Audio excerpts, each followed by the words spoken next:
일장 경로당에서 벌어진 충격적인 비밀. 여러분, 혹시 70대 할머니가 젊은 남자와 불륜을 저지른다면 어떤 기분이 드실까요? 오늘 들려드릴 이야기는 여러분의 상상을 뛰어넘는 충격적인 실화입니다. 경로당에서 벌어진 이 사건을 듣고 나면 우리 주변의 어르신들을 보는 시각이 완전히 달라질 거예요. 2024년 봄, 부산 해운대구에 위치한 바다뷰 경로당에서 벌어진 이 사건의 주인공은 72세 송미란입니다. 송미란은 경로당에서 누구나 부러워하는 부잣집 할머니였어요. 남편이 건설업으로 큰 돈을 벌어서 강남에 아파트 5채를 소유하고 있었거든요. 매일 택시를 타고 경로당에 오는 송미란의 모습은 다른 어르신들의 시샘을 사기에 충분했습니다. 송미란은 매일 아침 8시 반에 정확히 경로당에 도착했어요. 머리는 항상 미용실에서 파마한 상태로 단정했고 옷차림도 백화점에서 구입한 고급 브랜드만 입었습니다. 특히 송미란이 착용한 진주 목걸이와 금반지들은 경로당 내에서 화제가 될 정도였어요. 다른 할머니들이 마트에서 산 저렴한 옷을 입고 있을 때 송미란만큼은 늘 우아하고 세련된 모습이었거든요. 그런데 송미란에게는 남들이 모르는 비밀이 있었어요. 바로 경로당 청소를 담당하는 36세 강민준과의 은밀한 관계였습니다. 강민준은 키가 175cm에 날씬한 몸매를 가진 수더분한 인상의 남자였어요. 아내와 이혼 후 혼자서 두 아이를 키우며 어려운 생활을 하고 있었거든요. 강민주는 매일 새벽 5시에 경로당에 나와서 청소를 시작했습니다. 바닥 걸레질부터 화장실 청소, 창문 닫기까지 모든 일을 혼자서 해냈어요. 강민준의 월급은 120만 원 정도였는데 이 돈으로 아이들의 학비와 생활비를 감당하기에는 턱없이 부족했습니다. 그래서 강민주는 오후에는 다른 곳에서 아르바이트를 더 해야 했어요. 송미란이 강민준을 처음 본 건 석 달 전이었습니다. 강민준이 경로당 화장실을 청소하는 모습을 본 송미란은 그의 성실한 일하는 모습에 마음을 빼앗겼어요. 특히 강민준이 땀을 흘리며 걸레질하는 모습에서 묘한 남성미를 느꼈습니다. 송미란의 남편은 75세로 이미 기력이 쇠해져서 남편다운 모습을 찾아보기 어려웠거든요. 송미란은 처음에는 강민준에게 음료수나 빵을 사주는 것으로 시작했어요. 편의점에서 구입한 커피나 샌드위치를 건네며 자연스럽게 접근했죠. 강민준은 처음에는 고맙다며 정중하게 받았지만 점차 송미란의 진짜 의도를 눈치채기 시작했습니다. 송미란의 관심은 갈수록 노골적이 되었어요.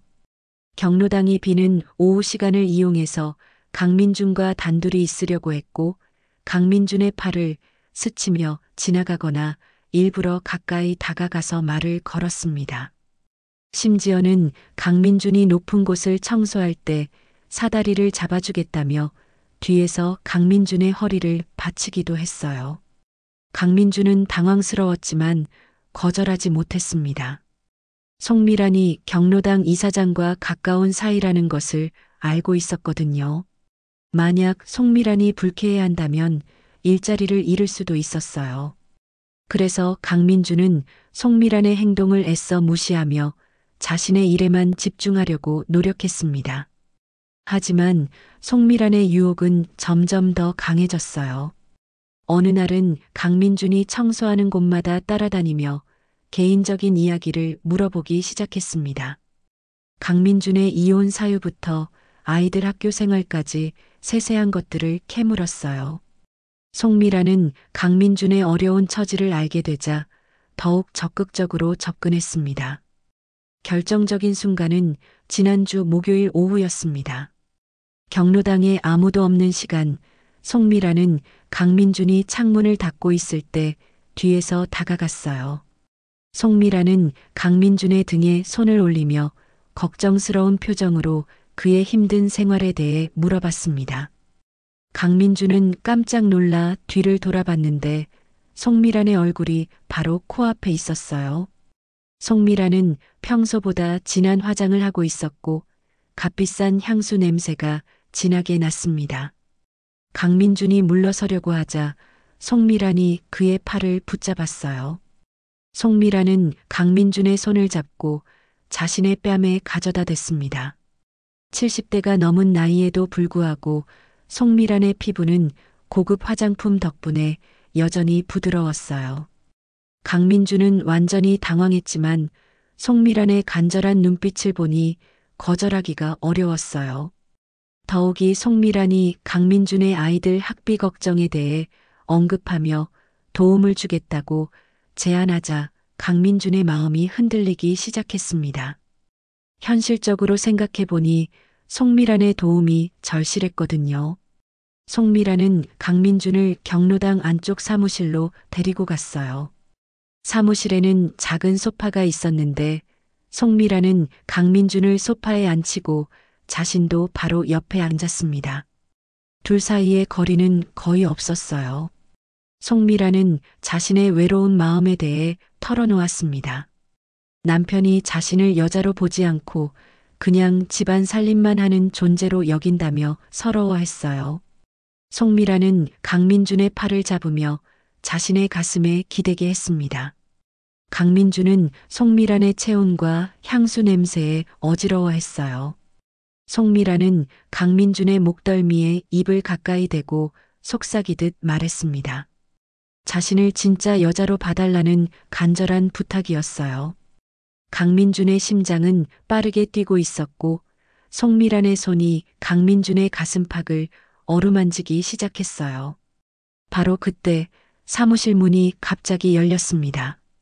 문을 연 사람은 경로당에서 가장 성격이 고약하기로 유명한 75세 박말순이었어요. 박말순은 평소에 송미란의 부유한 생활을 질투하며 온갖 뒷담화를 퍼뜨리는 악역이었습니다. 어머나, 이게 뭐야? 박말순의 날카로운 목소리가 사무실에 울려 퍼졌어요. 송미란과 강민주는 깜짝 놀라며 서로에게서 떨어졌지만 박말순은 이미 모든 걸 다 본 상태였습니다. 박말순의 눈에는 악의가 가득했어요. 평소 송미란을 못마땅해 하던 박말순에게는 절호의 기회가 온 거였거든요. 박말순은 일부러 목소리를 크게 내며 송미란을 비난했습니다. 70 넘은 할머니가 젊은 남자와 그런 짓을 한다며 혀를 찼어요. 송미란은 얼굴이 새하얗게 질려서 변명했지만 박말순은 비웃음을 지었습니다. 강민주는 당황해서 사과하며 사무실을 나가려고 했지만 박말순이 길을 막았어요. 책임을 져야 한다며 협박조로 말했습니다. 송미란은 박말순에게 애원하듯 부탁했어요. 이 일을 비밀로 해달라며 무엇이든 해주겠다고 말했습니다. 하지만 박말순의 눈에는 이미 복수의 불길이 타오르고 있었어요. 박말순은 송미란을 위아래로 훑어보며 조건이 있어야겠다고 말했습니다. 박말순의 목소리에는 교활함이 묻어나고 있었어요. 평소 송미란이 자신을 무시했던 것에 대한 복수를 할 절호의 기회라고 생각했거든요. 그 순간 경로당 밖에서 다른 어르신들의 목소리가 들려왔어요. 오후 프로그램에 참여하러 온 사람들이었습니다. 박말순은 씩 웃으며 오늘은 이만하고 내일 다시 이야기하자고 말하고 사무실을 나갔습니다. 송미란과 강민주는 그 자리에 얼어붙은 채 서 있었어요. 둘 다 박말순이 이 일을 어떻게 이용할지 두려웠거든요. 특히 송미란은 이 일이 남편에게 알려지면 어떻게 될지 생각만 해도 끔찍했습니다. 평생 쌓아온 명예와 재산을 모두 잃을 수도 있었어요. 강민준도 마찬가지로 절망적이었습니다. 이 일이 알려지면 경로당 일자리는 물론이고 다른 곳에서 일하기도 어려워질 것이었어요. 무엇보다 아이들에게 어떤 얼굴로 설명해야 할지 막막했습니다. 이장 박말순의 교활한 복수 계획. 그 다음 날 아침 송미라는 잠을 한숨도 자지 못한 채 경로당으로 향했습니다. 평소 같으면 택시를 타고 여유롭게 오던 송미란이었지만 이날은 마음이 너무 조급해서 걸어서 경로당에 갔어요.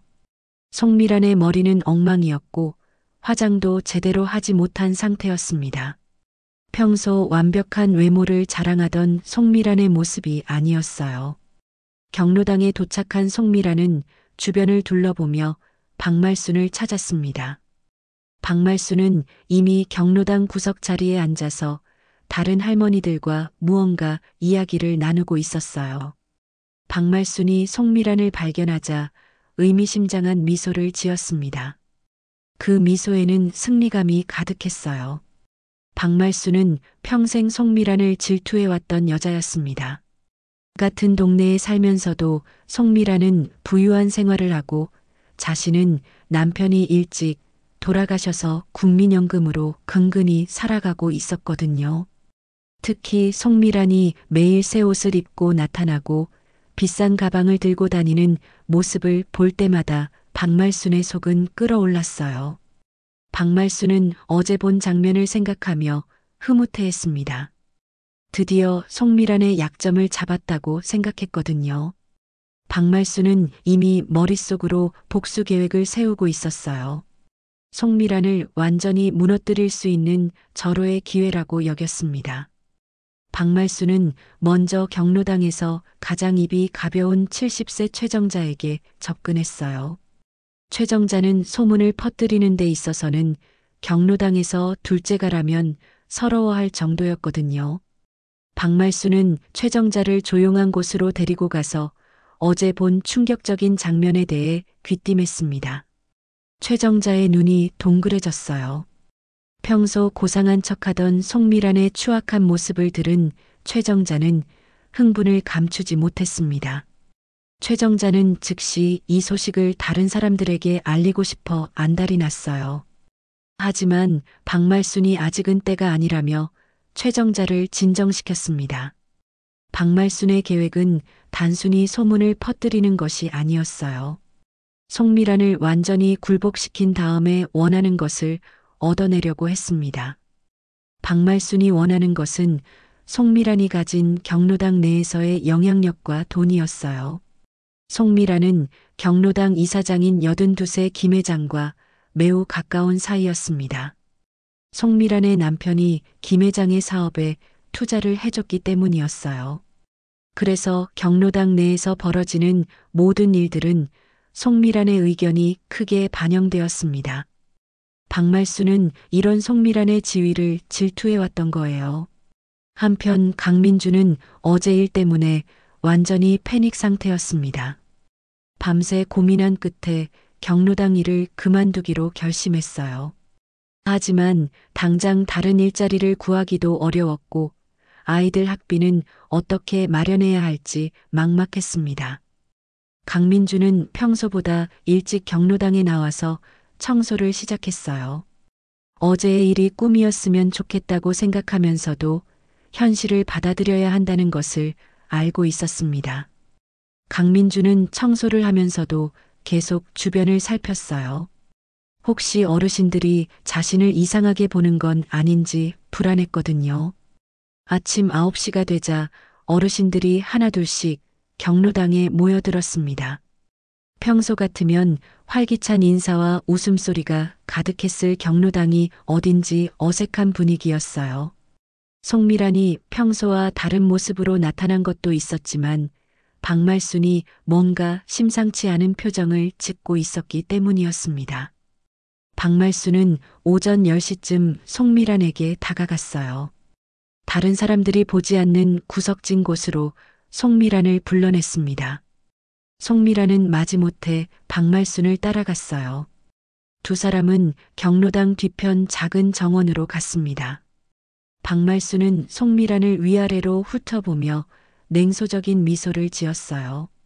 평소 당당하던 송미란이 초라하게 보였거든요. 박말순은 어제 본 장면을 자세히 묘사하며 송미란을 압박했습니다. 만약 이 일이 경로당 사람들에게 알려진다면 어떻게 될지 상상해 보라고 협박했어요.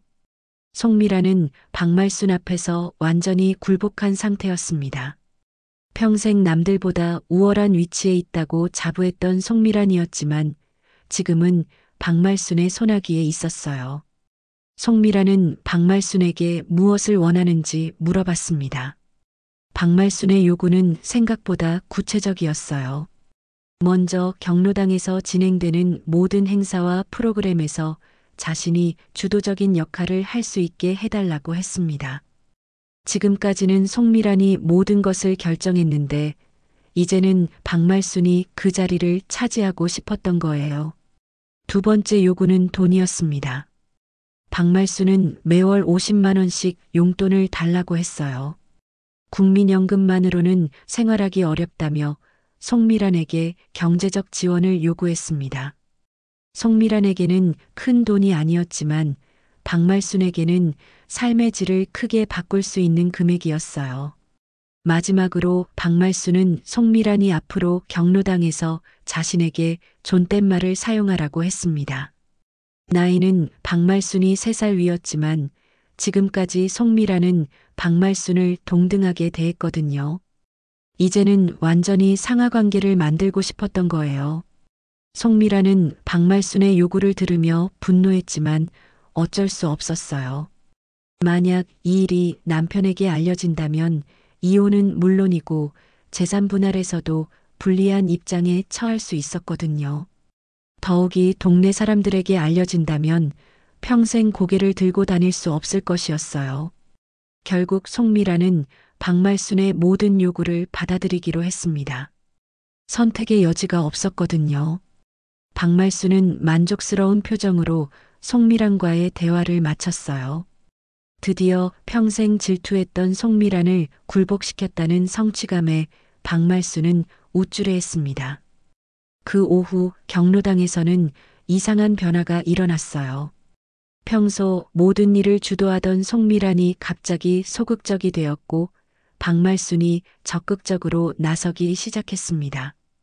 다른 어르신들은 이런 변화를 이상하게 생각했지만 정확한 이유는 알지 못했어요. 강민주는 이런 분위기 변화를 감지했지만 자신과 관련된 일인지는 몰랐습니다. 강민주는 그저 조용히 자신의 일만 하려고 노력했어요. 하지만 송미란과 박말순의 시선이 계속 자신에게 향하고 있다는 것을 느꼈습니다. 저녁이 되어 경로당이 문을 닫을 시간이 되자 박말순은 다시 한번 송미란을 불렀어요.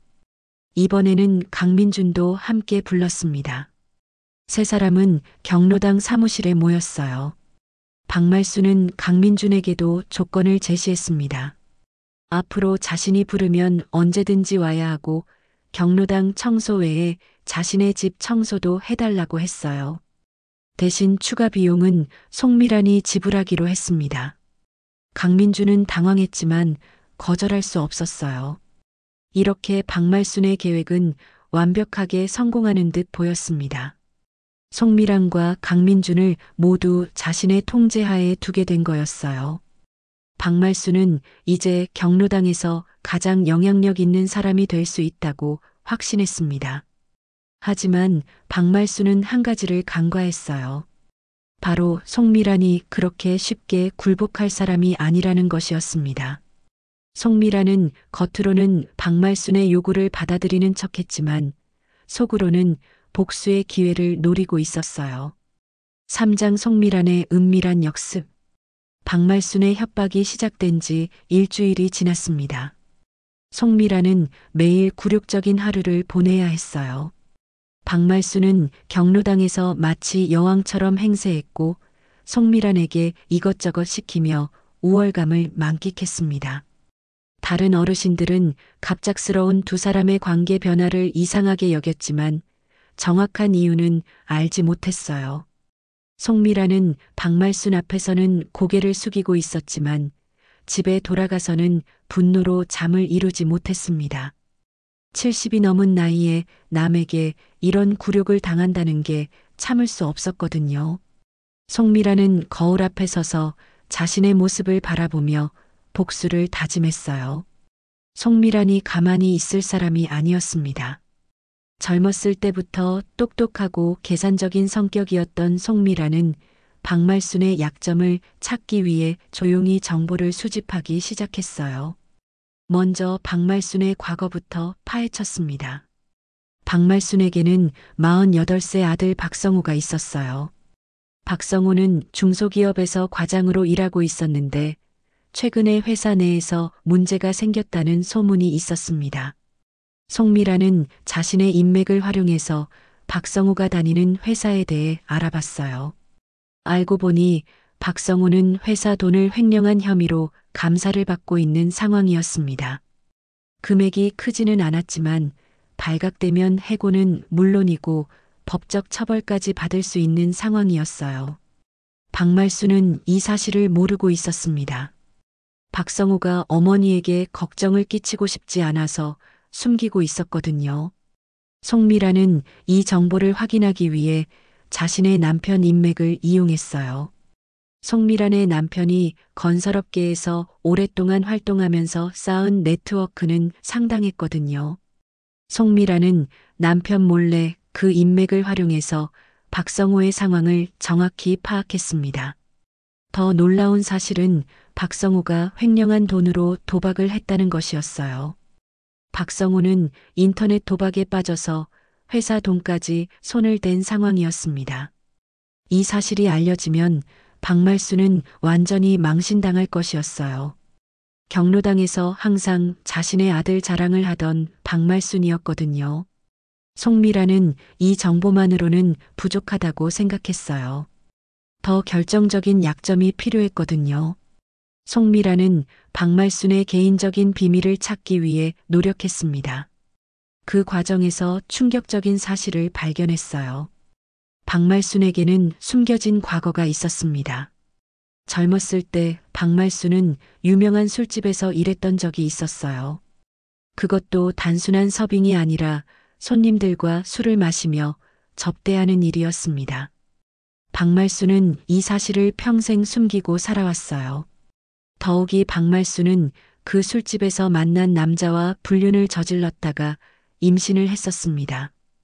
그 아이가 바로 박성호였어요. 박말수는 급하게 지금의 남편과 결혼해서 박성호를 정당한 자식으로 만들었던 거였습니다. 박성호 본인도 이 사실을 모르고 있었어요. 송미라는 이 모든 정보를 확인한 후 박말순과의 대결을 준비했습니다. 하지만 성급하게 행동하지는 않았어요. 타이밍이 중요하다는 것을 알고 있었거든요. 송미라는 박말순이 자신을 완전히 무시하고 있을 때 반격하기로 계획했습니다. 그 기회는 생각보다 빨리 왔어요. 경로당에서 가을 단풍 나들이를 계획하게 되었는데 박말순이 모든 것을 주도하겠다고 나섰습니다. 평소라면 송미란이 담당했을 일이었지만 이제 박말순이 자신의 영역이라고 주장했어요. 박말순은 나들이 계획을 세우면서 송미란을 자신의 심부름꾼처럼 부렸습니다.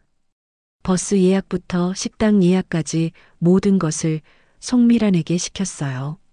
다른 어르신들 앞에서 송미란을 무시하며 우월감을 드러냈습니다.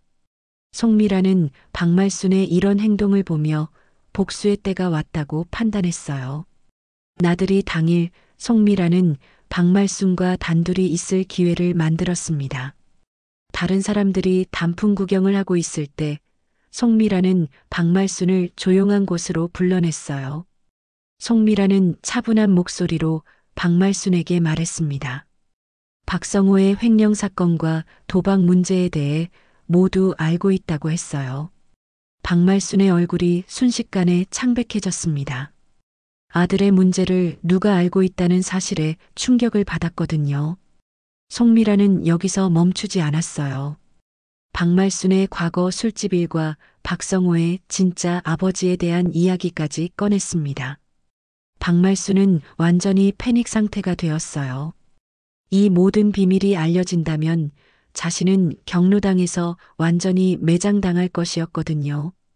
특히 박성호의 출생 비밀이 알려진다면 아들의 인생까지 망칠 수 있었어요.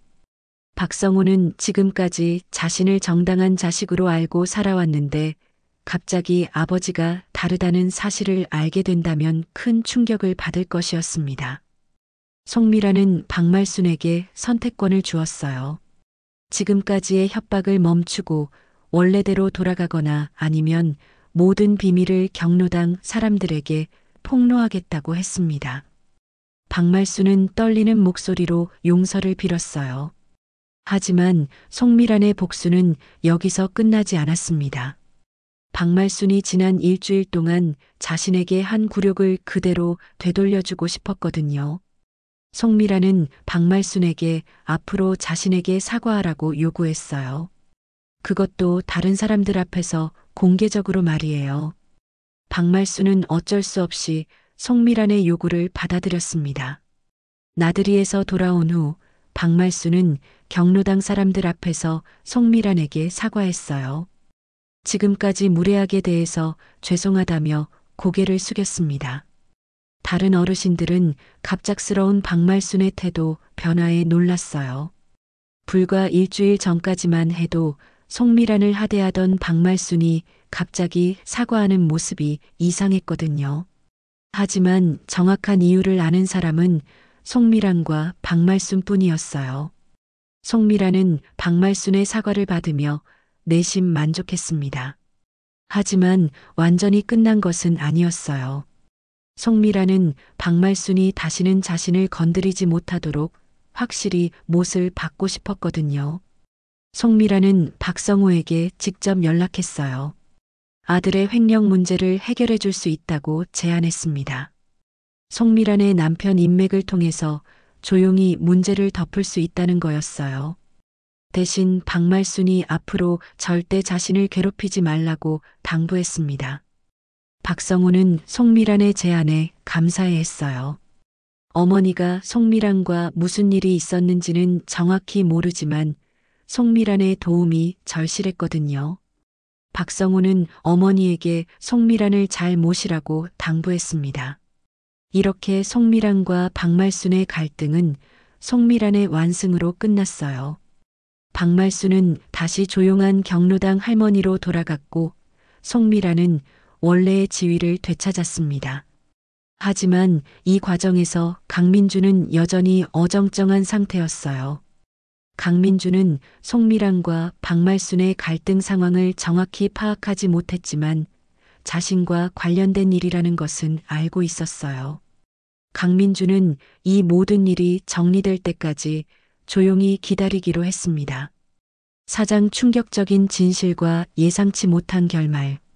박말순과의 갈등이 정리된 후 송미란은 다시 경로당에서 예전의 위치를 되찾았습니다. 하지만 강민준과의 관계는 여전히 애매한 상태였어요. 송미란은 강민준에 대한 마음을 포기할 수 없었고 강민준도 송미란의 도움이 필요한 상황이었거든요. 그런데 이때 경로당에 새로운 인물이 나타났습니다. 78세 이정남이었어요.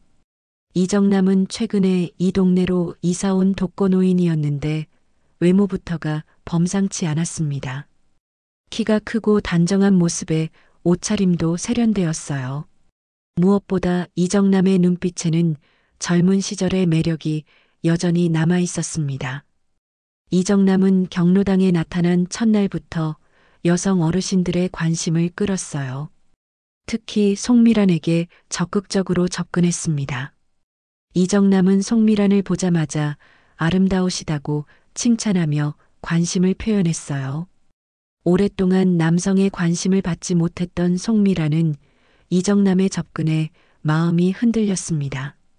이정남의 과거는 화려했어요. 젊은 시절 사업가로 성공했다가 부도를 당해서 모든 재산을 잃었다고 했습니다.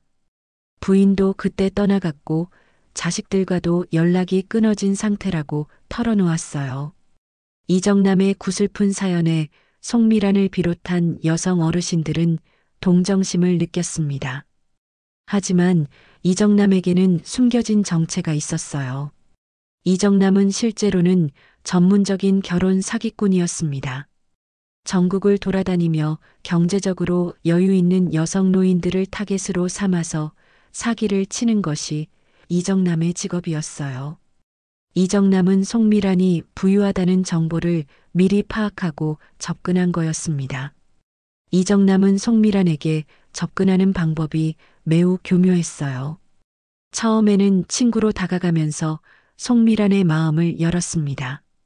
송미란의 외로움과 강민준과의 복잡한 관계를 파악한 이정남은 송미란이 원하는 것이 무엇인지 정확히 알았어요. 송미란은 이정남과 대화를 나누면서 강민준에 대한 관심이 줄어들기 시작했어요. 이정남이 자신과 비슷한 나이대의 성숙한 남성이었고 대화도 재미있었거든요.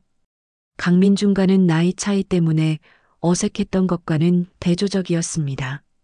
한 달 정도가 지나자 이정남은 본격적으로 송미란에게 구애를 시작했어요.